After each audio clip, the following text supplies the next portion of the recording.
ধন্যবাদ। সৰ্বপ্ৰথমে মই আপোনালোকলৈ ধন্যবাদ জ্ঞাপন কৰিছোঁ। নাম জাননী অৰ্থটো হৈছে কি চিনাক্তকৰণ। শৰণ শব্দটো হৈছে কি প্ৰভু ভগৱন্তৰ ওচৰত শৰণ লোৱা। আৰু আজি এইটো যিটো নাম জাননী কৰিছে বকুল মাজগাঁৱত আৰু যিটো এটা ভক্ত বৈষ্ণৱৰ আগত তেওঁলোকে চিনাক্তকৰণ কৰিব আচলতে কি আমাক গুৰুৱে শিক্ষা দিলে। আজি কিন্তু সদ্য সৈতে আজি গম পাব। আৰু নাম অৰ্থটো হৈছে কি তেওঁলোকে নিজে জানিলে গুৰুৱে দিয়া এটা বচন প্ৰত্যেকে নিজে নিজে ব্যক্ত কৰিব শ্ৰদ্ধাঞ্জলি ধৰিব। ইয়াৰ ওপৰতে মই কওঁ যে মহামায়া অনুগ্ৰহৰ আমাৰ যিটো পন্থা সঁচাকৈ বৰ এটা গৌৰৱান্বিত।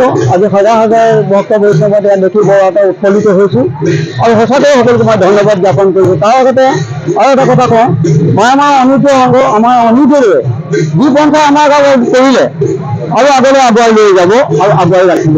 ইয়াত এতিয়া আমাৰ আটাইতকৈ বলিষ্ঠ পদক্ষেপ লৈছে। ইয়াৰ এটা উদাহৰণ বকুল মাজগাঁও আটাইতকৈ আমাৰ ইয়াৰ আগতো বহুত কৰিছে। তাতো থাকি আজি মই উৎফুল্লিত ইয়াত আহি দেখি বৰ আনন্দিত হ'লোঁ আৰু খুব ভাল পালোঁ। বেছি মই ক'বলৈ নাযাওঁ, উপযুক্ত অজয় গগৈ ডাঙৰীয়া এটা সুন্দৰ শ্ৰী শ্ৰী অনিৰুদ্ধদেৱ কলাক্ষেত্ৰত বকুল মাজগাঁৱত বৰনামঘৰত আজি কিছুদিনৰ আগতে আজি যি আমাৰ যুৱকসকলে শৰণ লৈছিল শৰণ লৈছিল। আজি নশৰণীয়া নাম জাননী পাতিছে। নাম জাননীলৈ অহা সমূহ ভক্ত প্ৰাণবৃন্দলৈ আৰু নতুন নশৰণীয়া সকললৈ আৰু সমূহ বকুল গাঁৱৰ ৰাইজলৈ আৰু মোৰ সমূহ লাহোৱালবাসী ৰাইজলৈ মোৰ আন্তৰিক মৰম চেনেহ শুভেচ্ছা মই প্ৰথমে যাচিছোঁ। আজি আমি বকুল বৰনামঘৰত আজি আমি সকলোৱে একত্ৰিত হৈ প্ৰায় 100ৰো অধিক গাঁও আজি যুৱক যুৱতী ভক্ত প্ৰাণ আমি একত্ৰিত হৈ আজি বকুলৰ যি মাজগাঁও ৰাইজে নশৰণীয়াসকলে আজি নাম জাননী পাতিছে। খুব ভাল লাগিছে। আজি এটা উখল মাখল পৰিৱেশ। এই পৰিৱেশ আমি দেখিছোঁ যদিও খুব কম দেখিছোঁ। আজি কিন্তু খুব অধিক সংখ্যক আজি আমি লোক বা ব্যক্তি আমি আজি দেখা পাইছোঁ। আমাৰ খুব ভাল লাগিছে।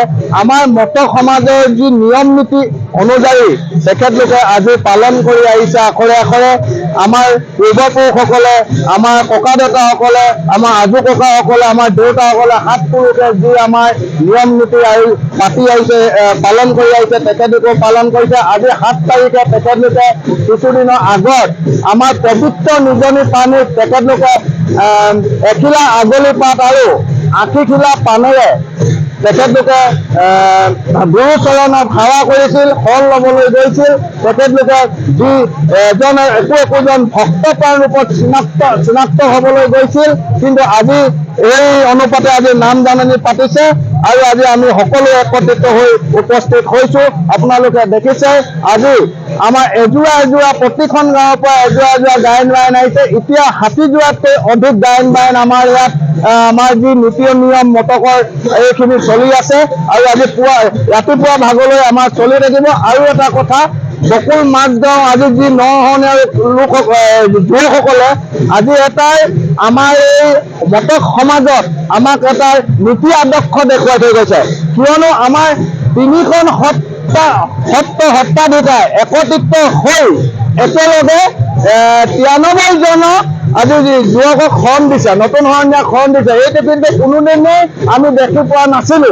আমাৰ শৰণ দিছিলে বেলেগকে দিছিলে আমাৰ সত্ৰাধিকাৰসকলে, কিন্তু আজি তেখেতলোকে একত্ৰিত কৰিছে। সেইটো অসমৰ কাৰণে এইটো নতুন ইতিহাস বুলি মই ক'ব বিচাৰো। আৰু এনেকে যদি আগন্তুক দিনকো তেখেতলোকে যেন এনেকে এই নিয়ম নীতি অনুযায়ী আৰু এই নতুন প্ৰজন্মক একত্ৰিত কৰি যায়। আৰু এইটো মই সদৌ অসম মটক যুৱ ছাত্ৰ সন্মিলনৰ ফালৰ পৰা মই তেখেতলোকক ধন্যবাদ জ্ঞাপন কৰিছো। কিয়নো 3খন সত্ৰক যে একত্ৰিত কৰি তেখেতলোকে আজি শৰণ লৈছে, এইটো খুব এটা আমাৰ কাৰণে গৌৰৱৰ কথা।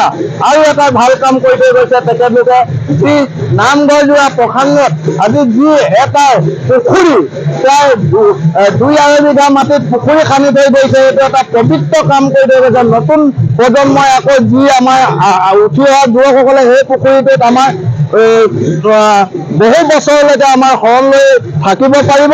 আৰু আমাৰ যি যুৱকসকল বা আমিও যাতে আমি এই পুখুৰীতে আমাৰ যি আজি নীতি নিয়ম মানি গৈছে তেখেতলোকে আমিও ঠিক তেনেদৰে মাতি আমি এই পুখুৰীটোত আমি শৰণ লোৱাৰ ব্যৱস্থা কৰি গৈছে। এইটো এটা খুব ভাল খবৰ।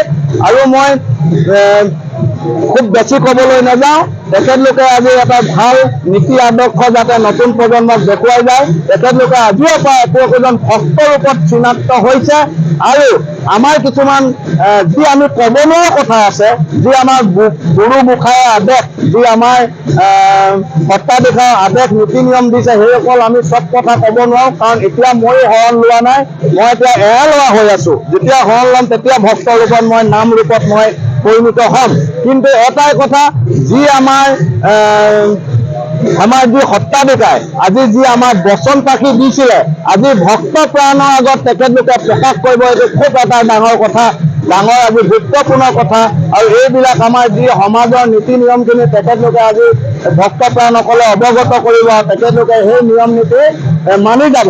আৰু মই এটা কথা ক'ব বিচাৰো, তেখেতলোকে যেতিয়া আমাৰ লৰালি কালত আজি যি ভাল কাম হওক বেয়া কাম হওক কৰিলে, সেইখিনি কিন্তু আজিৰ পৰা তেখেতলোকে লাভ কৰিব লাগিব। তেখেতলোকে এখন খুব ডাঙৰ আসন বুলি ক'ব বিচাৰো, আজি ভক্তৰ ৰূপত আজি অসমবাসীৰ ওচৰত তেখেতলোকে চিনাক্ত হৈছে।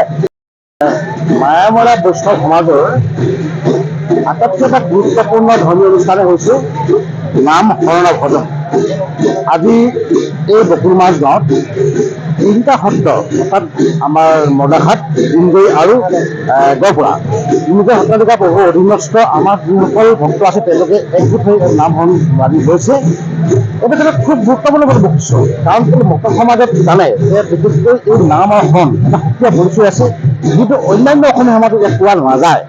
গতিকে আজি আমি যেতিয়া দেখিছো প্ৰায় 70খন মানে গাঁও বিভিন্ন প্ৰান্তৰ পৰা গায়ন বায়নবিলাক আহিছে, আমাৰ যিসকল নশনীয়াক আশীৰ্বাদ দিছে, নামঘৰ প্ৰভুৰ ওচৰত তেওঁলোকে সেৱা লৈ সকলোকে আশীৰ্বাদ দি থৈছে। গতিকে এই হ'ল মটক সমাজৰ বৈশিষ্ট্য। গতিকেলৈ এটা খুব ভাল হৈছে, এটা খুব ভাল নিদৰ্শন হৈছে 3জন সত্ৰাধিকাৰ প্ৰভুৰ অধীনত একেলগে শৰণ লোৱা, যিটো প্ৰথম আমি দেখা পাইছো, আগতে হোৱা নাই। আগতে শৰণ লয় এখন গাঁৱত দিনগৈ অধীনত লয়, ক'ৰবাত মদাখানৰ অধীনত এখন শৰণ লয়, বা ক'ৰবাত গহপুৰৰ অধীনত লয়। কিন্তু এই বকুল মাজত আমাৰ যিসকল নৱপ্ৰজন্ম ল'ৰাসকলে 3টা সত্ৰ একেলগত 3জন প্ৰভুৰ অধীনস্থত আজি প্ৰায় 100তকৈ অধিক আমাৰ যুৱ বন্ধুসকলে শৰণ লৈছে আৰু তেওঁলোকে পূৰ্ণতা পাবৰ কাৰণে তেওঁলোকে প্ৰয়াস কৰিছে। গতিকে এইখিনি ক'লো আৰু মোৰ ফালৰ পৰা সকলোকে শুভেচ্ছা জ্ঞাপন কৰিছোঁ। আৰু ইয়াৰ যোগেদিয়ে অসমীয়া জাতি বৰ্ণ ধৰ্ম নিৰ্বিশেষে সকলো একত্ৰিত হৈছে সফল বুলি আশা ৰাখিছোঁ। আৰু মটক সমাজৰ এই ধৰ্মীয় যি পৰম্পৰা, যি কলা কৃষ্টি সদায় যেন দীঘলীয়া হৈ থাকক, এয়া এটা উজ্জ্বল নিদৰ্শন হিচাপে আজি প্ৰমাণিত পাইছোঁ। ধন্যবাদ। আজি আচলতে বকুল মাজগাঁও এই অনিৰুদ্ধদেৱ কলাক্ষেত্ৰৰ বৰনামঘৰত আজি যি নাম জাননী, এই নাম জাননীয়ে দ্বিতীয় বৈকুণ্ঠপুৰীলৈ পৰিণত হোৱা আমি পৰিলক্ষিত হৈছে। আমাৰ মটক জনগোষ্ঠী প্ৰায় 95% লোকেই মায়ামৰা ধৰ্মত দীক্ষিত আৰু তাৰে আদৰ্শস্বৰূপে আজি এই অঞ্চলৰ প্ৰায় শতাধিক যুৱক যুৱতীয়ে এই ধৰ্মত দীক্ষিত হৈছে, যিটোৱে আমাৰ সমাজ ব্যৱস্থাটো শৃংখলিত কৰি ৰখাৰ যি পৰম্পৰা গুৰুজনে অনিৰুদ্ধদেৱে যি পৰম্পৰা দেখাই গৈছে, তাকে সেই পৰম্পৰাৰে আমাৰ সমাজখন শৃংখলিত হৈ আছে পূৰ্বৰ পৰাই। আৰু সেই আদৰ্শৰে অনুপ্ৰাণিত হৈ আমাৰ উঠি অহা যুৱকসকলে সমাজখন শৃংখলিত কৰি ৰখাৰ স্বাৰ্থত আজি ইয়াত শৰণ লৈ আজি নাম জাননী হৈছে।